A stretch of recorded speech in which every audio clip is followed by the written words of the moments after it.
What's up, everybody? We're back for another shot in the arm right here, A2D Radio. We're vetted Thursday night, 8:15 p.m. in our time slot. We're back. I'm Irving Fryar. That's Big Dog over there. Big Dog.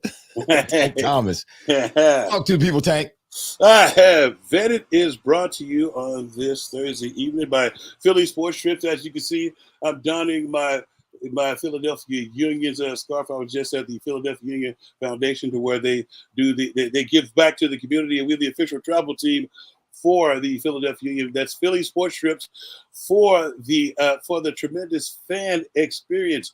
Speaking of tremendous fan experiences, they just announced that the Green Bay Packers will be playing against the Eagles in their first game in Brazil. I know a lot of people are going through a lot of rigmarole about going to Brazil and getting that trip together. Well, let us handle all of that. All you have to do is go to phillysportstrip.com, go to events, and go down to the Brazil trip, and it'll give you a vivid description of what we offer. And it's going to be a baller atmosphere. They're spending 3 or 4 days on the beach, and then they're going to Sao Paulo to watch for the game and sightseeing in the game. So go to phillysportstrip.com and tell them that you heard it on A2D Radio from the Tank and Irv on Vetted. Yeah, that should be a pretty good game too. Hurts versus Love. That's going to be a good kickoff to the season for the Eagles. It'll be a good victory, but it almost kind of like a measuring line for them to see where they are. It's going to be a measuring stick, yeah. It'll be a good way to measure themselves against a team that's not, they're not rebuilding. They're actually on the move, on the way up. So it should be a good game. It should be a game. Yeah, the Eagles should win it. They should win it, especially since it's been early in the season. And the thing that I think the Eagles have the upper hand on Green Bay is Green Bay is going to switch. They switching defensive coordinators, and also the Eagles just did that too. Yeah, but you have to remember the other part. They're doing some shifting around in their offensive line. They got to bring some new guys in. They lost a couple of guys offensive line wise, and we lost the captain of our offensive line, but we have promoted from within. So I feel like we're going to be rolling a little bit more than they are. So now defense is a little bit easier than offense to garner, but then we got a bunch of new working pieces. So a lot of people will be looking to show out. So I'm interested to see that game. Just a simple fact: when you take both rosters right now and you put them side by side, the Eagles have a better roster. They have more talent, on both sides of the ball actually than the Packers do. So it should be. I'm glad they didn't choose the Bears or the Cardinals or because nobody wanted to see those. Nobody would have wanted to go. That's funny too, because we do the game over in London every year, but the one team that's always over there is Jacksonville. And that Jacksonville just started getting fairly decent. Right. But back then it was just like they'd be Jacksonville and like Dallas, or Jacksonville and like the Raiders. That was god awful. When they had Jacksonville and the Raiders, I was like, man, that was terrible. The Raiders and those are two of the lower tier teams in the NFL. So it should be a good game. It should be a good game. One that you should want to go to if you're watching right now. You should want to go to that game if you can. Yes. Put some money aside. Get your ticket. Go to Philly. And speaking of doing something, do me a solid and go and like and subscribe to our page.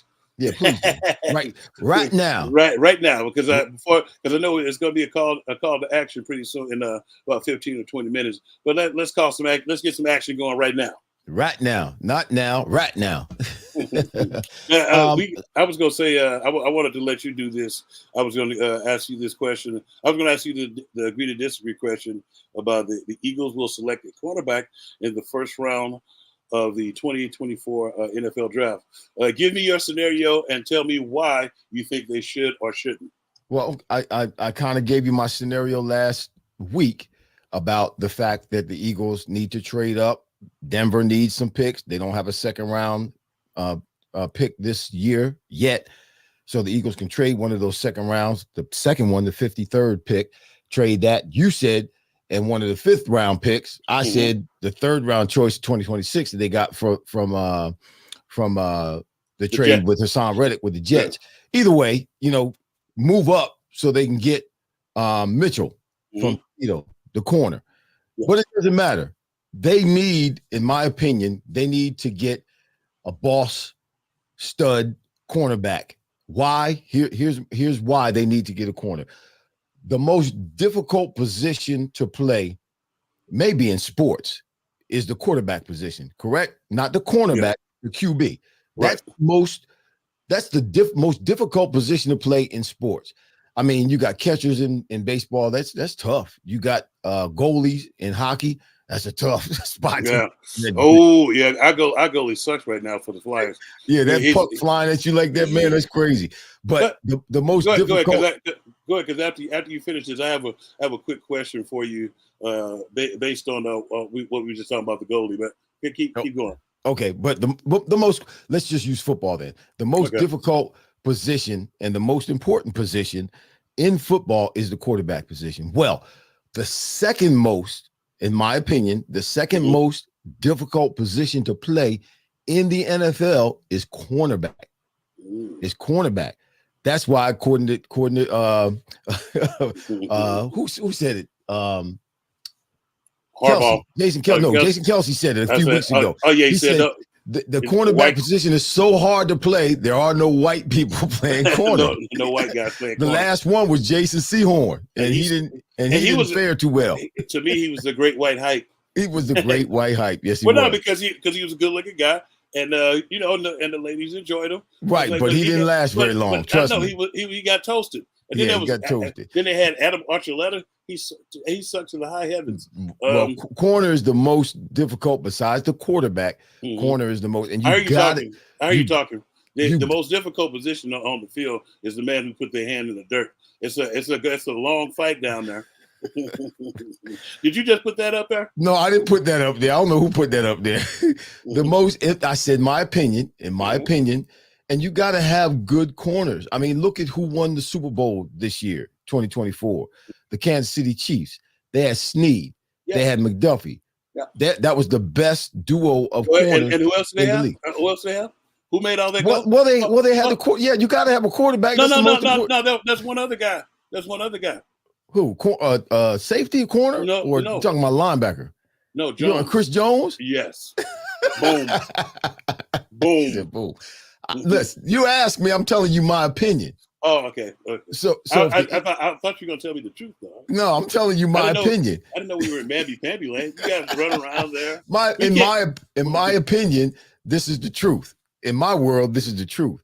You need to have solid corners. We don't have that right now. We have one who in Slay is still, in my mind, a little bit questionable based on his performance at the end of 2022 and all of 2023. So there's still a question mark in my mind about how much he has left in the tank and how well he's going to play in the 2024 season. We need a stud corner to come in and to be able to play against these wide receivers that run all over the field. They have crazy speed, and it's tough enough to stop them without having someone in their face, being able to run with them and being able to keep up with them. You got to have somebody like that. You got to have somebody like that. You're able to actually jam them sometimes. Well, and that's why you have corners who don't jam the wide receiver or even attempt to jam the wide receiver. Why? Because they know they can't keep up with these guys. But if you have a guy like Mitchell, you have a guy like DeJean, you have a guy like what's his name, Arnold from Alabama. They have the confidence, they have the swag to get up in a wide receiver's face and try to put a hand on them to slow them down or to disrupt the rhythm of the receiver and the quarterback in the structure of that play. So we gotta get a stud corner. And that's why it's necessary, in my opinion, because they've got to address some of these holes that they still have, regardless of what they've done in the free agency market. Regardless of that, they still have holes in that defensive secondary and linebacker position. Yeah. And now the other thing too is, have you ever been on a team where they continually try to throw somebody out there who sucks? Well, yeah, because you didn't either it's because of injury or they just don't have any talent in that position. No. They have some talent in that position, but they continue to throw the the junk out there.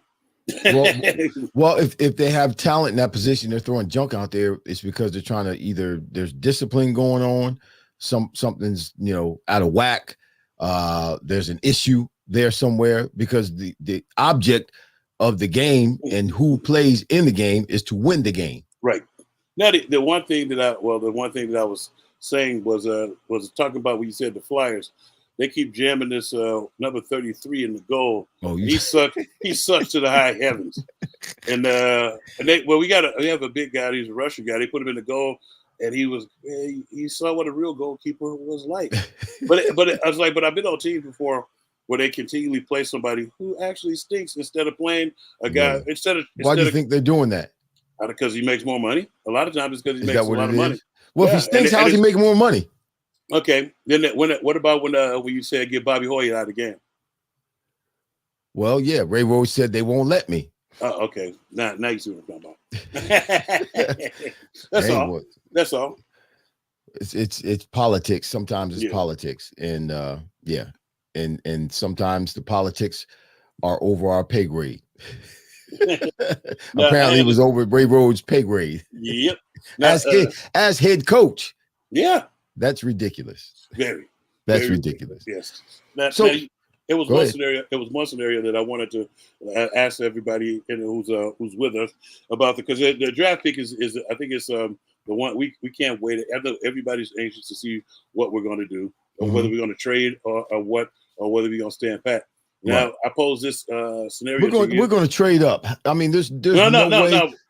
No. It's like that's why I said I was posing this scenario to you and the people that are with us. That say we trade up or do what we need to do to get an offensive lineman. Mm-hmm. Now, people that are watching, I know you watch. You've been doing your draft homework and stuff. Give me a couple of offensive linemen that are on your wish list. That and then what do we do with the 2 second-round picks? Well, I mean, I don't know. I mean, like I said, even with the corner, in order to trade up and get somewhere in the top 15, you do this, use the same scenario. Mm-hmm. I just said use that scenario to pick a corner. You could use the same scenario and pick a lineman, offensive lineman. Now, my top 15, I got 5 who are in the top 15 that I believe were out of reach for us if we did not do anything to get higher up in the draft in our first round choice. We got the 22nd pick in the first round. We got to get higher than that because these guys are going to be gone in the top 15. You got Joe Alt from Notre Dame. You got Alou, what's his name? Fashanu from Penn State. JC Latham from Alabama. And Talib Fuga, something like that. Yeah, I don't know. Some of these names coming out in the draft, man, are ridiculous. Well, Oregon State. Troy, your boy, Troy Fatanu. Troy Fatanu. Yeah, out of Washington. So yeah, those are my top 5 that are going to be chosen. They're going to be selected in the top 15. If we don't get in the top 15, we won't have a chance to get one of those guys. They'll be gone.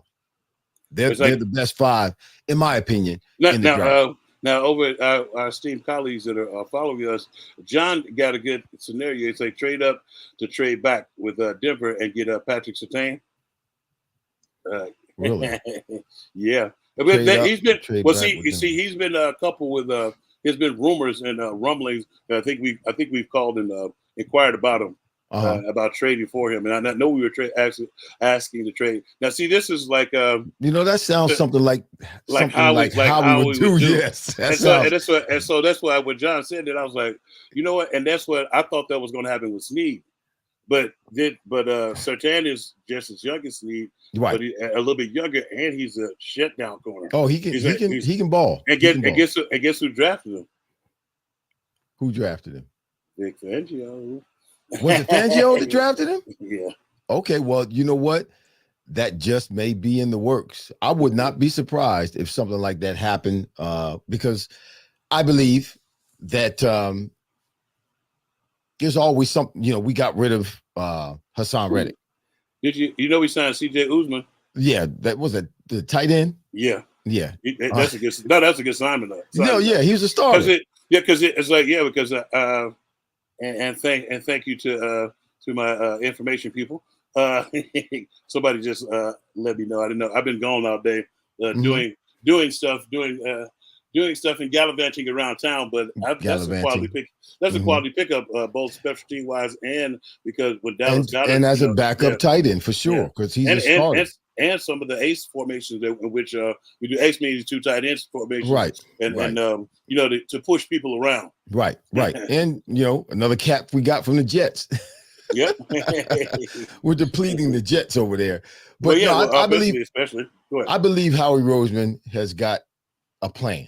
I don't think he's Mhm. making some of the moves, particularly the move with Hassan Reddick. I don't think he allowed that or made that happen without having some kind of plan uh, in place. And that, Patrick Surtain could Mhm. be a part of that plan. Would Yeah. would I listen on the defense? Would I take Surtain for Hassan Reddick? Sure enough. Sure enough. Well, Sure see, enough. okay. So Jay in our comments said, say trade back to the early 30s and get the first next year, and then still have three great players and less money for second Second rounders rounders, yeah. for the future. Now somebody said would Bradbury or Slay be in play for the pick for Sertan. I don't mind letting Bradbury go. Yeah, we got Somebody to let Bradbury, yes, not Slay. Yeah. yeah. Somebody said it was I was arguing with somebody on Twitter. They was talking, so it's too early to be talking about that. No, the hell it's not. No, That's no. like it's not too early to be talking about that. He played. It's like when he had a competent coordinator. I was like, yeah, but he's a little long in the tooth to fall off the way he did. Right, And right. I don't. It's like I don't mind Well, keeping him. And then I was like, I wouldn't mind keeping him, but I'm still drafting somebody to put his ass on notice that we not it's like I don't whatever's best suited because you have to get younger back there sooner right. or later. Well, sometimes too, it's not that he all of a sudden, for some reason, lost his talent or his abilities. For a lot of guys like that, when they fall off like that, it's a mental thing. It's a Mhm. mental thing. And some of his issue, I believe, was him and his inability to do certain things that they were asking of him.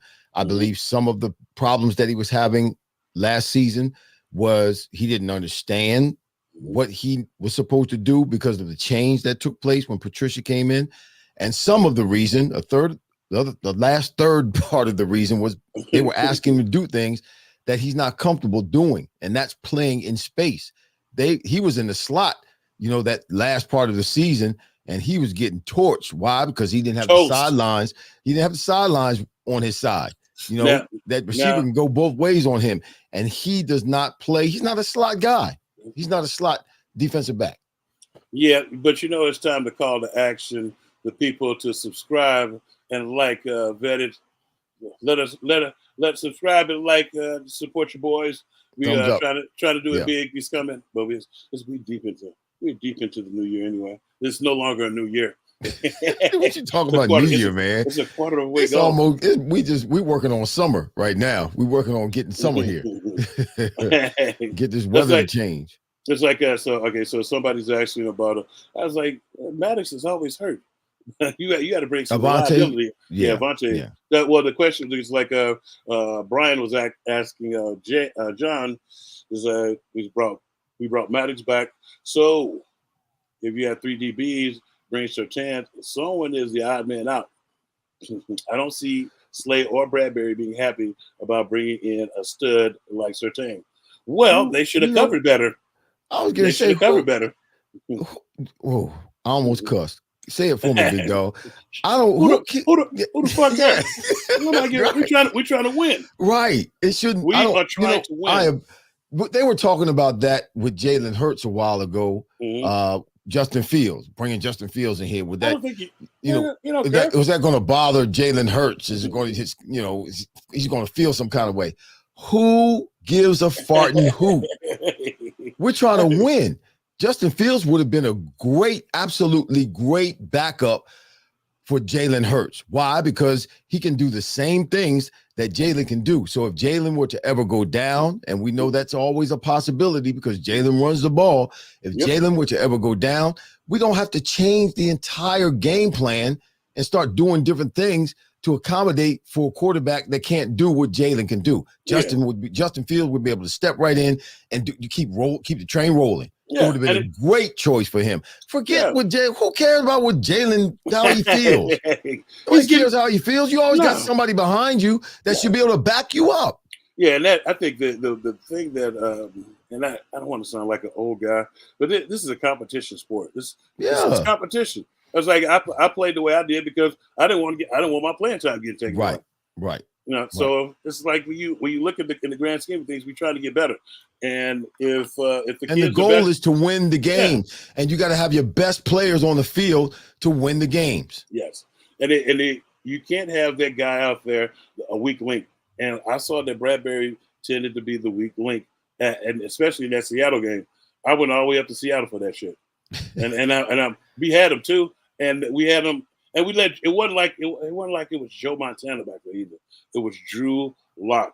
And he literally came to the line of scrimmage every time and looked for Bradbury. Didn't matter where Bradbury was. We need to quit. We don't need to see that type of stuff this year. It's making me stutter. It's pissed me off so much. There's got to be an adjustment in that area. You're right. And Bradbury, he was the weak link, one of the weak links, or one of the weakest links on defense last year. Yeah. And offenses recognized that. They saw what happened on film, and every week you could see more and more they were picking on Bradbury. Right. And as they picked on Bradbury, they were successful. So if you're successful, why change it?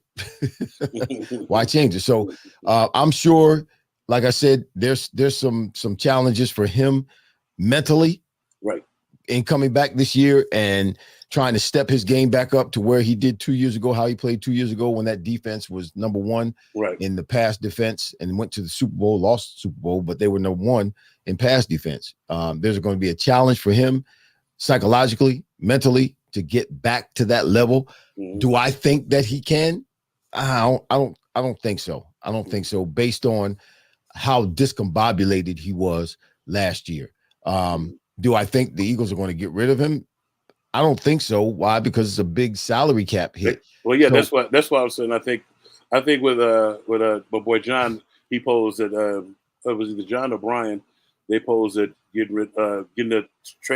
swapping picks with Denver and getting Patrick Surtain, but also instead of having to give up a draft pick, you give him Bradbury. Would you want him? I'm not talking about what we want. No. I asked you, would you want him? If you're the GM for Denver, would you want him? Well, you're not attached to him. Would you want him? No. Okay. We're not going to be able to trade him because nobody's going to want him. Somebody will get anything for it. Somebody will see. We'll try to trade him to who? Arizona. To the XFL? It's the UFL now. I want to trade him to another league. There you go. Trade him to Arena Ball or something. I think that's a part of the issue and the challenge for the Eagles, that he doesn't really have any street worth right now. So the hope is that he comes in training camp and does well. Yeah. And does well and plays decent. He's not bad. You know, I'm not saying that he can't play anymore, but I don't think if we can get a starting corner like Surtain or one of these draft picks that can come in, that's a stud, let them play. He can come in and play behind them or play as the nickel or play as the dime guy and come in and just help in passing situations when he knows the team is going to pass the ball. I would try to move him to safety. No. Because he can't hit. He's about 200 pounds. I know he is a bigger guy, but I've never seen him be aggressive like that. I've never seen him set the edge. I've never seen him come downhill and strike a running back or strike a tight end in a little screen or strike anybody in any kind of vicious way. I've never seen that before. Well, he's going to have to learn. Well, it's kind of late for that now. It's kind of late for that now, don't you think? You want to play, don't you? The only way put it this way: when you, as a player, when you're young, as you grow up, you don't have to reinvent yourself, but you're going to have to do some things that you used to didn't want to do. As you get older? Yeah, you got to hit somebody, especially playing defense. But all defensive players are supposed to hit somebody. Well, offensively too, you're supposed to hit somebody. I think he can play safety. I don't know. I think he can. I might have to disagree with you on that, big dog. That's what it's agree to disagree. Oh, I can't see Bradbury as a safety. Well, if you're trying to keep him on the team and you talking about don't nobody else want him. But don't nobody else want him. Just like you said, don't nobody else want him. But he don't want to be here no way. But he well, I would be because of his scenario, because of the different variables, particularly the money issue, the salary cap issue with him. Was it $8 million, $9 million hit they would take if they cut him or let him go? Yeah, that's a lot of money. Give him opportunity to grab a hold of Fangio's scheme. You think that's a lot of money? How much money you think is in dead cap money that the Bills have for trading Diggs? Well, that's their stupidity. 31 million. Yeah, they're dumb.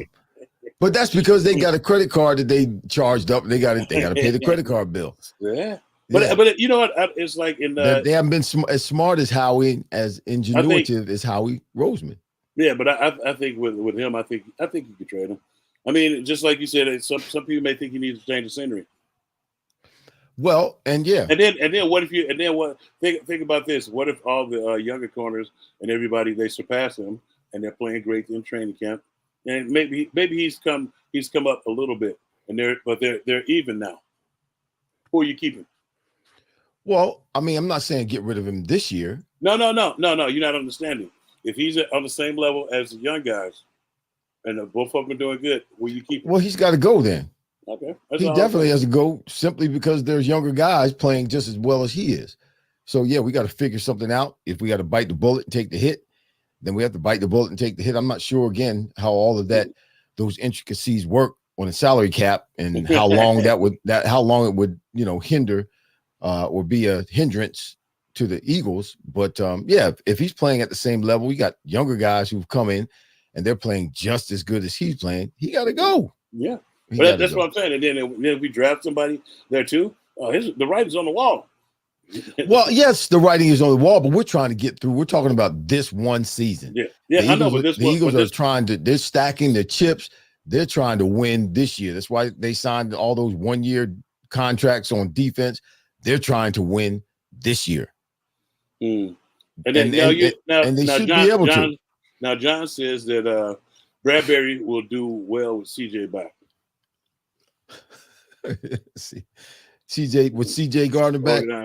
Yeah, with CJ Gardner. So back. He thinks that GJ was the glue that held Bradbury together. Well, we'll see. And cornerbacks said supposedly the organization said that they have guys they believe in, Ricks and the other from Alabama. I think how he said that. So remember that. You reading that? Okay, I'm yes. Oh, you said remember. You said remember that he don't know if they're gonna go corner in the first round because of all of the young guys that they got, and we saw the young guys play. Well, Ringo and Ricks, all those guys. It's like so, and he's kind of right with saying that, because let me say this about Ricks and Ringo and those other corners. I think they can play in the league. I think they'll be decent corners, decent defensive backs in the league, but none of them, in my opinion, are shutdown corners. Yes, are stud corners. And so, but I will, and what John is saying, unless I go, I'm not drafting one that high. Unless if I go get Patrick Surtain, somebody who's already proven, because when you look at it, you're drafting a guy who's never played in the NFL. Now, the other guys who played, the young guys who we got already, they play, so they know the speed of the game. They've made all young guy errors. They're going to be a step up above, unless you could just go up, move all the way up and get a total stud. It's pretty much you like John said. I think you kind of go with what you have, unless you get Patrick. If you get Patrick Surtain, like I thought we were going to get. I thought it was going to be an announcement saying that we traded for Snead. And when it came not picked, right? But I think that they'll take Surtain for that pick. And I'm cool with that because he's already proven, and he's extremely young. Well, you're exactly right. I mean, if they trade for Patrick Surtain, forget drafting a corner. Yeah. You don't need to draft a corner if you get Surtain because you got what you need, and he, like you said, he's proven. You're not. He's a guy. You know what he already can do because because he's already been at this level and he's already done it. Anytime you're drafting anybody, Jordan Davis, anytime you're drafting somebody, you don't know. You know, we know how well they played at the college level, but you don't know. You don't know. You assume that they're going to continue to ascend and do better and do as well and play well and continue to contribute when they get to the pro level, but you don't know, Jordan Davis. You just don't know. You don't know. So now with that being said, it's like the you look at what they're doing as far as that, and if they trade up, what if they draft Brian Thomas Jr.? Well, that's like I said, that's fine. Yeah. If they trade up, or if they're able to trade up, they get Surtain and they're able to trade up and get Brian Thomas Jr. Yeah, that's fine. I'm good with that. I'm good with that. Now, but again, some people think they may go. Something I think that with this particular pick, if they say Pat, I think they're going to either draft a D lineman or O lineman. Well, they're going to draft, in my opinion, based on history. History. Yeah, this is history. What is that dumb thing?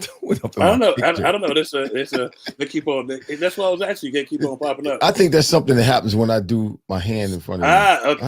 Okay. Is that right? I don't know. We'll see. I just work here. But based on the history of Howie Roseman and the Philadelphia Eagles, they're going to draft in the first round an offensive lineman. Mm-hmm. They're going to draft an offensive lineman, and it's not to say we don't need an offensive lineman. We do, but I would not be surprised now that we put it out in the air, out in the open, that Howie makes some kind of move and trades for Patrick Surtain. And now we don't have to worry about drafting a corner somewhere in that second round. We can, maybe one of those second round picks, we draft an offensive lineman. Now, well, that too. we got to solidify the study tree that's up front. Yeah. Because it's like and then I think if the kid Chris Jenkins Jr. around, I would love to pair him with those guys, because you have to. It's like, and this goes to that part about, well, what about such and such? What is he gonna think? Like I said earlier, is that you talking about a player? Yeah, talking about a player. Talking about a player being. Yeah, nobody give a fuck. If you can't. If you're that mad, you should have showed us, and we wouldn't have to get somebody to unseat your ass. Right. That's pretty much when you have to draft at that position. That means you didn't get your job done, and so we're bringing somebody in here to light a fire under your ass so that you do better, or they will take your spot. That's pretty much what the game is about.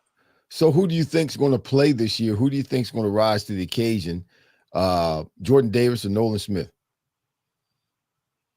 Between those two, yeah. Because they both are like big question marks right now. Big question marks. I'm gonna say Jordan. So you think Jordan's going to rise to the occasion this year? Yeah, what makes you say that? Big dog pride. Is that it?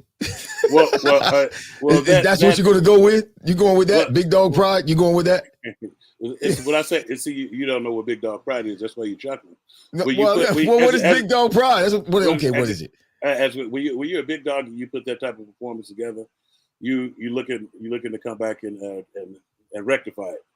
And if he's a fellow big dog like I think he is, he's gonna want to come and show everybody that he's for real. Well, all the big dogs ain't like you, brother. But you can't argue with that. All the big dogs ain't like you. And then it's a new D-line coach too, so there's not going to be any favoritism. Right. See the part where I feel like it's going to be big dog pride, because I think Clint is going to force him to. Well, if he don't want to, you can't make anybody do anything. He's got to want to, and if he does get his act together, there's a duo. Jalen Carter and Jordan Davis. There's a duo on the defensive line that will be second to none in the league. Milton, if they get their act together and start Milton, playing and Milton too. And then it's Milton as I can't think of the other kid's name, but you need a nice 4-man rotation up front, because the ripping and running we're doing is like, unfortunately we have some Hainsworthies out there. What does it You say? talk about Albert Hainsworth. He said, unfortunately, we have some Hainsworthies out there. Albert Hainsworth. Hainsworth got paid all that money and Right. went to DC and stunk up the joint. Hey, Denver needs a quarterback because they need extra. Milton's been doing a good job too. He's continued to gradually get better. Continue to get better. Yeah. Which is what you want. He's been steady. He's been a steady attribute to the team. Yeah, but you need it and then you have to bring in more competition to keep putting them on notice that your job. Like I don't. You didn't remember my rookie year. When they cut the one dude Rudy after the first practice after the final cut. Yeah, I remember Rudy. I was like, damn. I was like, oh, so the final cut is really not the final cut. They was like, no. I was like, so you're being evaluated on a weekly basis, my friend. Yep. my pedigree chum. Yes, sir. And I was like, you're rolling on thin ice. Yep. It's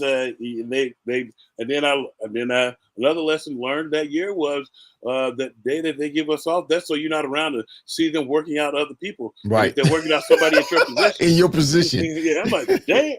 I was like, I came in one Tuesday to work out. I was like, I'm looking around. I was like, oh, what the? Yeah. We got a new guy. It's like, now they're here to work out. Yeah, like, right. And then I was sat down and it was like, yeah, every Tuesday they bring some guys in. Yeah, work them out. They're not working them out for no reason. They're not just to take up space and suck up air. No, they're working them out to see if they can place them somewhere on the team. Yep. Listen, I did a little Snoop. Oh, real quick. Okay. Shout out O.J. Simpson. O.J. Simpson passed away today. Much respect to my man. One of the greatest football players ever. Forget all that other stuff.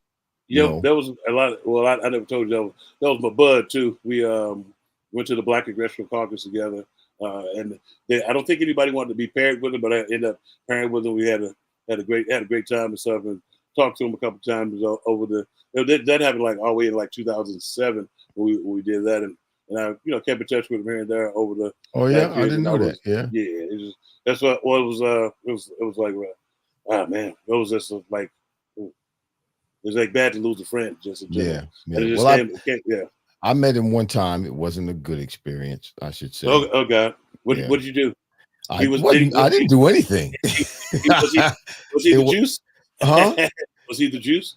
he was trying to flirt with my wife at the time. Oh, this is awkward. Yeah, I was like, Juice, that's my wife. Oh. And then he came back and tried to do the same thing again. I'm like, dude, what are you doing? So, but anyway, much respect. When we went out, this was after the trial, not like a few years after the trial and stuff. And we were out. He's like, big dog, you want to go out because they had paired us in a limo together, and it had the Dalvin, and it was like, you want to go out for the drink? We ain't got to go right back. I was like, okay. So we go to a little spot, we chilling there, and all of a sudden, a blonde hair, blue eyed white girl came out. Like, oh my God, it's the juice. I was like, wow. I was like, I guess you didn't see the trial. But it's the juice. I was like, can I take a picture with you? Take a picture and sign autographs and stuff. I was like, wow, I guess they didn't see the trial. But he's still the juice though. He's still the juice. Yeah. And somebody was saying talk about the top running backs. You have to put him up there because everybody who's trying to break 2,000. Now, for those who don't know, he went for 2,000 in 14 games, not 16, not 8, and not 17. Right. In 14 games. Right. So, and then Eric Dickerson broke that record. In 16 games. In 16 games, yeah. Yes. Yeah. So it's the same thing that's going on now. They got 17 games breaking records, but it's taking them 17 games to break the records. But yeah, shout out to OJ. I just wanted to shout him out, man. I was when I got the news today, I kind of, I felt some kind of way, almost like losing someone that I knew personally. And it wasn't, it was a heartfelt. I was sad to know that he had passed away from cancer. So I didn't know that he had cancer, that he was battling cancer.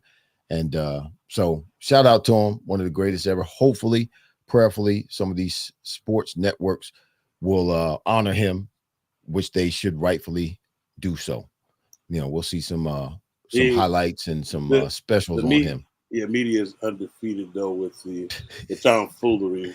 Yeah, I didn't like as his body is not even cold, and they was like, the accused killer. I was like, what? Oh, well, yeah, that's what they. Yeah, Like, yeah, come on, man. That's like when the Gayle King lady was interviewing Lisa Leslie and talking about Kobe, and Gayle King said something to what happened in Denver with the rape allegations. right, She right. brought I was like, his body was still smoking on the side of a mountain, and you're being that disrespectful. That I don't like. That's not cool at all. No, So not at all. now But you know, to lighten up the mood, what did you do your research on, man?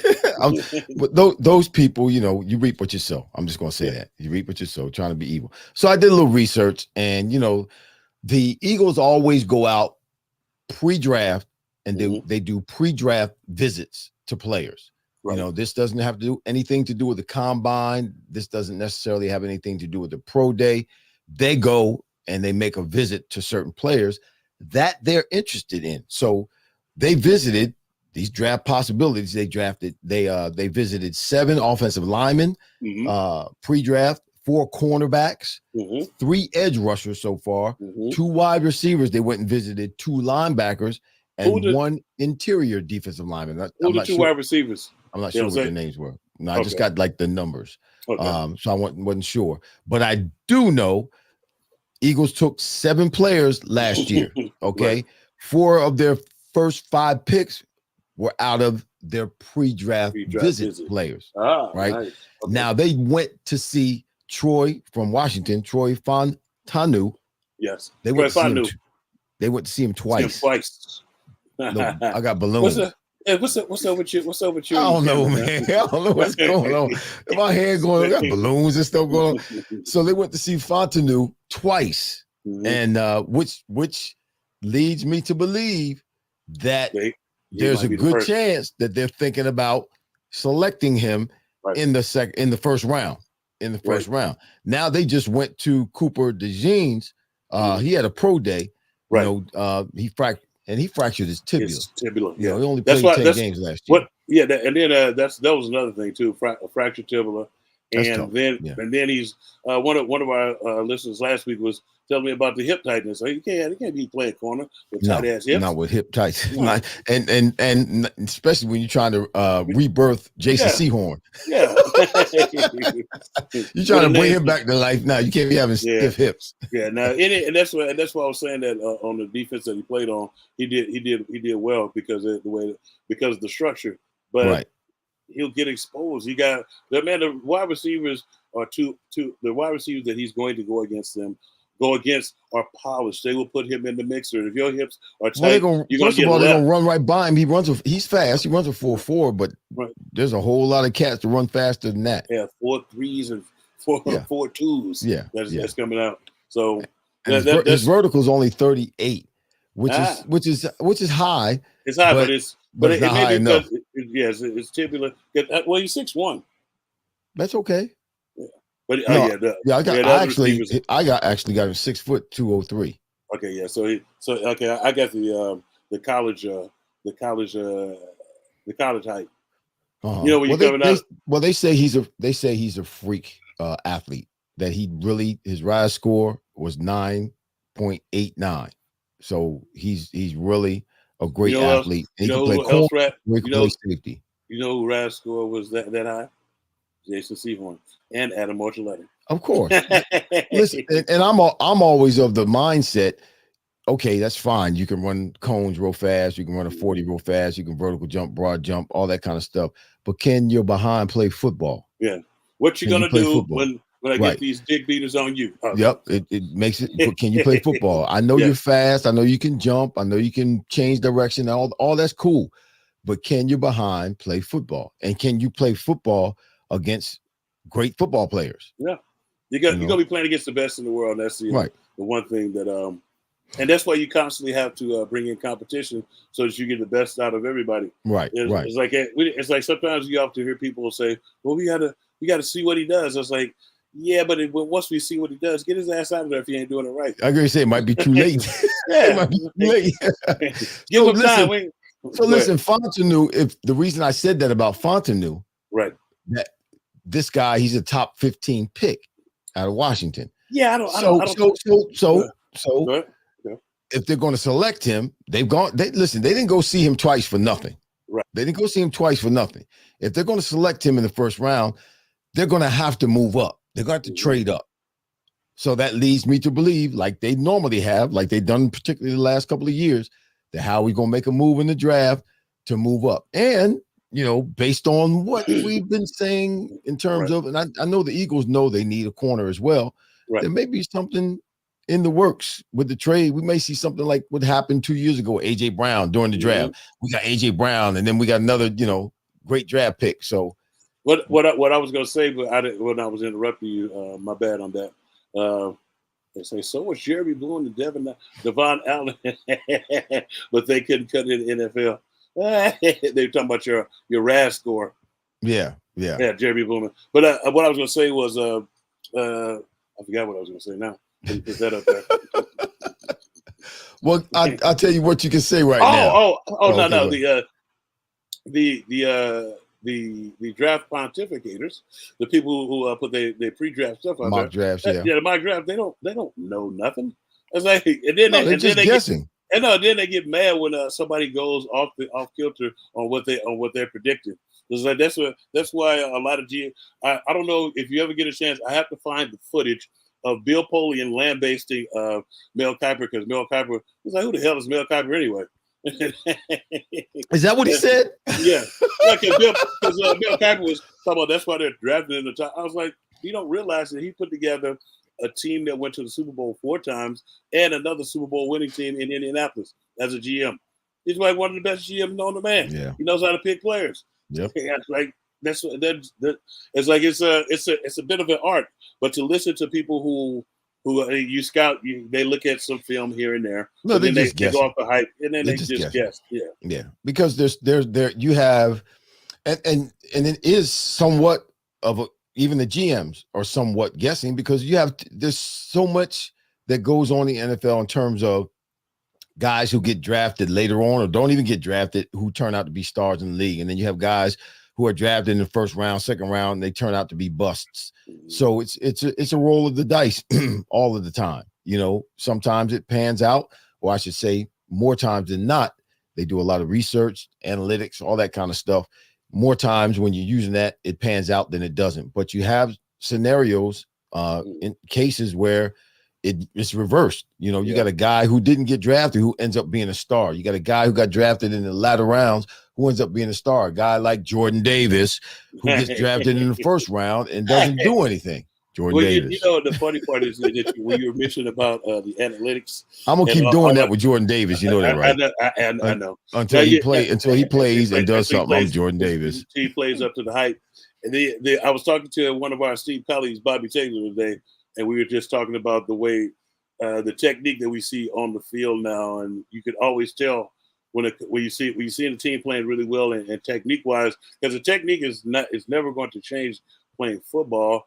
It's like, but I've been seeing a lot of sloppiness. He was talking about how they're teaching the guys and stuff and all this computerized stuff. He's like, dude, that crap don't have nothing to do once you get out there on the football field. Right. There's no computer that's going to help you when you're between those lines. You look for a computer all you want to, right? But you're gonna find yourself looking up and you're gonna get grass on your name. Uh-huh. You're gonna get grass stains on your name. You know how you get grass stains on your name? On your back? You got knocked back. You're gonna be like a cockroach kicking.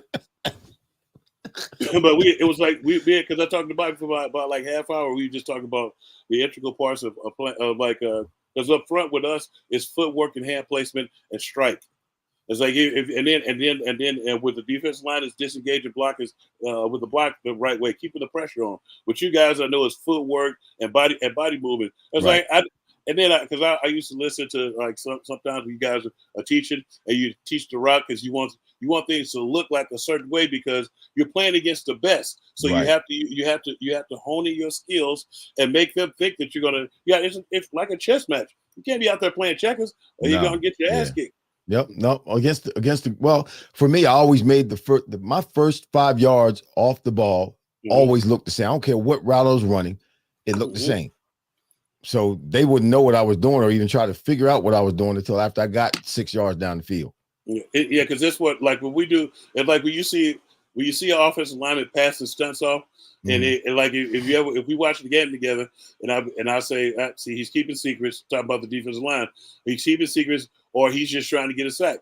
Because when you do a stunt, you have to do the stunt just like you said, like you do all your other moves. Right. But it's like, because if you don't, they're gonna know a stunt's coming. They're gonna know something's coming. Yeah. And they're gonna throw you out the club like it's like you're a nerd and there a bunch of bounces. It's gonna look like shit. It's gonna look like a wad of bubble gum. But if you do exactly like you say, come off the rock hard, it's like the worst thing that I see though is like sometimes when a dude take 2 steps and then look. As soon as he look, the dude that he's looking at is about to get his jaw jacked. You can't change it up. You got it. You can't change it up. You just got to keep it going. But that's the one thing that I do know that that needs to be better is the technique on all fronts. And we getting a pretty much a slothful play, especially early on in the season, because and we talked about this last week. When you practice, that's cool. Practice is cool because you practice against your own guys, but it's not the same as when it's game speed stuff. Right. And you need that type of game speed stuff. That's why it's good to go against somebody else who's out there to commit bodily harm. Well, I think even in the even in the Brazil game, right? I think defensively, the product that we put on the field, the Eagles put on the field, I think will have a noticeable difference right off the bat.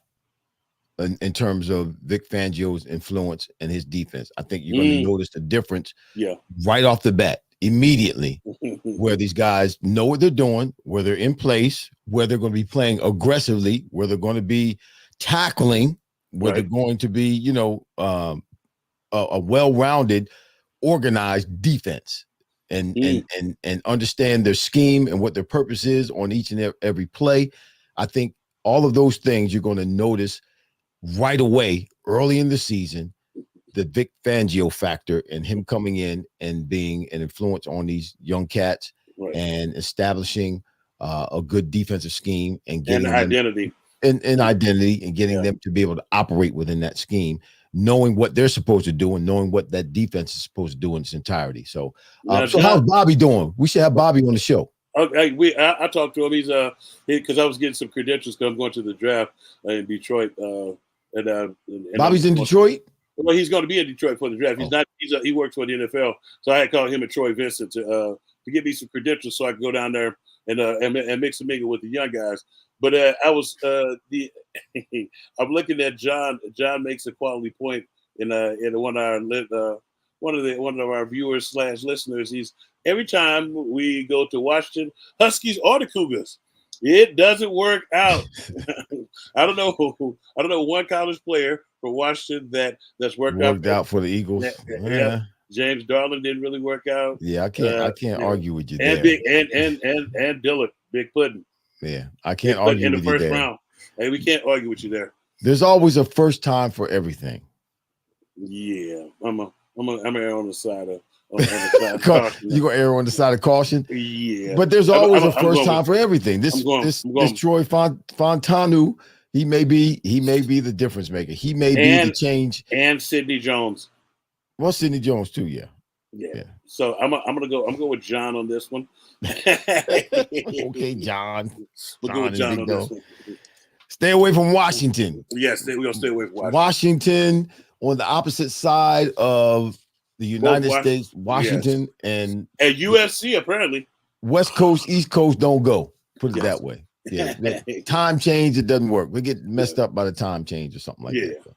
Big Dog, you got some history for us? You know it. You know it. Today, this day in history with Hollis Thomas is brought to you by Philly Sports Trips. Go to phillysportstrips.com. We have some events coming up. It's baseball season as well. We have a few baseball games. And of course, with the Packers being the opponent, which should be a quality contest. I'm glad they didn't give us a crappy opponent. It should be a quality contest, so that it should make for a great trip and a great fan experience. And if you want the best fan experience, go to phillysportstrips.com and tell them that you heard on A2D Radio and tell them that the Tank sent you. Today is April the 11th, 2024. It's the 102nd day of the year. There's only 264 of these puppies remaining. Wow. Today's We're national almost holiday. halfway through the year, man. I know, that's what I You said. just started. It's not a new year anymore. That's what I'm saying. We're gonna start out with some national holidays here. Today is National Alcohol Screening Day. All those of you with DUIs and stuff. And I said this because my esteemed colleague Rob, who does stereo stuff, I was at his shop and they were people coming over to get those things that they have to blow in for their car to start. The breathalyzers. Yeah, so for their car to start. It's all. Well, yeah, they can because it can't be past a certain point. Yeah. When you got a DUI, they put it in your car and you got to blow it so your car will start. And if you got any alcohol, it ain't gonna start. It's not going to start. Not going to start at all. Right. That's right. Today is National Cheese Fondue Day. Cheese fondue. Yeah, and it's at Poutine Day. It's a Canadian chili dish. What is it's that? It's also a Canadian. It's a poutine. Okay. It looks delicious though. It's also 8-track day. 8-track all tape right, day. 8-track. Yeah. Tape day. And you know that they actually have surprising quality. It's also Submarine Day because in 1900, John Holland, he made the first submarine and sold it to the U.S. Navy. It's also that was the end of the events. It's after 8-track day and Submarine Day. Oh yes, and Barbershop Quartet Day. All right. Yeah. now, I got some events here. We're going to start in 1881 when Spelman College was founded. It was founded as the Atlanta Baptist Female Seminar in the basement of the Friendship Baptist Church. Wow. It was a seminary? Yeah. Wow. Yes. In 1900, I just mentioned, the first modern submarine was designed and built by John Philip Holland, the USS Holland, and it was acquired by the U.S. Navy. In 1907, New York Giants catcher, who later got inducted to the Hall of Fame, Roger Bershon, he was the first one to wear the shin guards. The first baseball catcher to wear shin guards. Who's the first catcher to wear a cup? I don't know. That came later. They wore a helmet before they put on the cup. Wore a helmet? What? Yeah, they put a helmet on. Down there? Yeah, a helmet up top before they put on the cup. But they should have put a cup first before that helmet. I know, you would think that, wouldn't you? Yeah.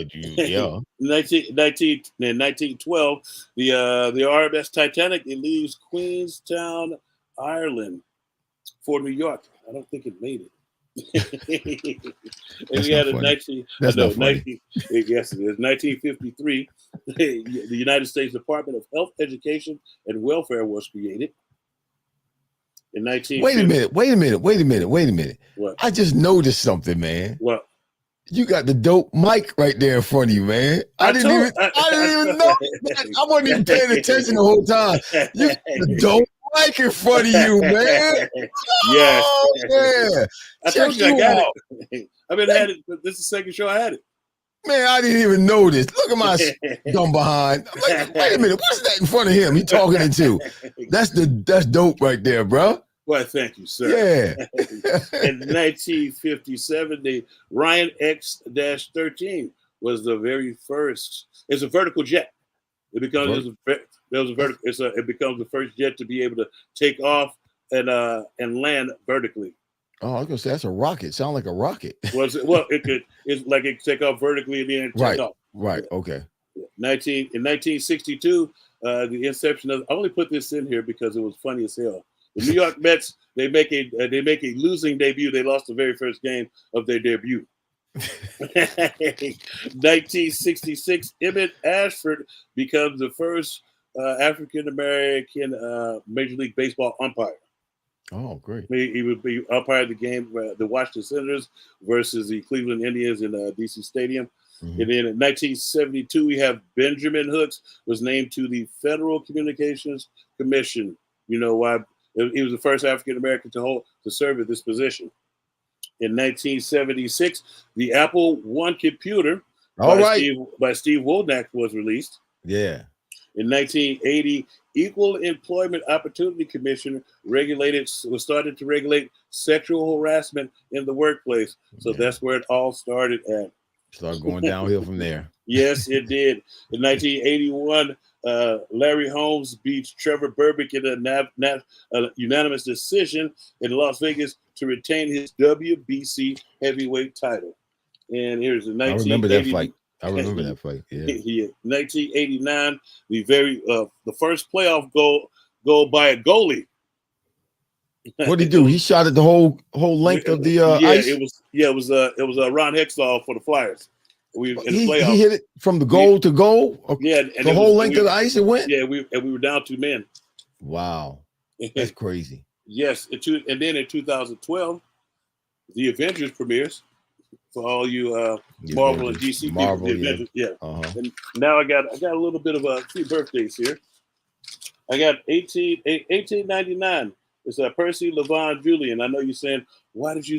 He was a black chemist who synthesized medicinal drugs from plants and has over 130 patents. Wow.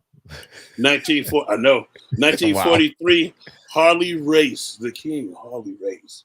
Wrestling. Race. For all you wrestling people, yeah. Wrestling at the Chase, it used to be in St. Louis all the time. I know you know who Meshack Taylor was, 1947. 1964, picture Brett Saberhagen. And 1966, I've been around the world. And Lisa Stansfield. Yeah. Yeah. In 1973, you have actress Jennifer Espinato. Yeah, that's Espinato. I don't know if it's Espinato or Espinonia. It's Espinato. Yeah, she's an actress. And then there's a Victoria's Secret's model, 1981, Alexandria Ambrose. Okay. And History with Hollis has been brought to you by Philly Sports Trips. Go to phillysportstrips.com and pick one of our illustrious trips to have the ultimate fan experience. And tell them you heard it here on A2D Radio from Vetted, from the Tank, and from Irv. And I know we're a little bit over time, but I know people are tripping right now over the Phillies. Yeah, saying that the Phillies are getting off to a slow start. But they won today, so that's good. They won a home game, but they started like that last year. Yeah, the record now is better than the one last year. We were 2-4 at home, right, and then we were 4-2 on the road. So right, and now we're us. Now we just won the last one, so it's looking up. So you think it'll calm down? They're talking about the pitching's been great, which they're supposed to have one of the top pitching staffs, or pitching the bullpen and the pitching staff is the top in the league, or one of the top in the league, but the hitting is just off. Yeah, the hitting is off a little bit, but earlier the first few games here, the pitching sucks. But I think it's just going to be. I think they'll get rolling here. It's just a matter of time for they just start. But rolling. You know what? It's just like anything else. If you can do too much, you can do too much thinking and do too much to try to get over the hump, so to speak. Right. When you're so-called in a slump, you got guys in the batting cage trying to do this, trying to do that. Then you get in your head and you start thinking about it, and you get in your own way. It's just got to come naturally, so that you're not thinking about it when it does come, and you don't have to think about it to maintain it after it comes. Well, yeah, it's like it's the Phillies. It's like they play so many games though, so it's cool. Gonna come, yeah, it should come. If they're professionals, it's gonna come. Yeah, and that's the thing too. And it's not like it's like late in the season or nothing, and we need them to get their head out of the ass. I was like, we need them to get it going. I was like, but I think they won. You said they won tonight, so they're one game over 500. Yeah, they're one game over 500. Yeah. They just have to keep it rolling. And I think the main thing the fans are pissed off about is because of the inconsistent start. You asked the owner to open up his wallet, he did, and now it's time to come on with the come on. Right. Well, Phillies fans, relax. They're coming. They're over 500 right now. I know a couple of days ago they weren't. Now they are.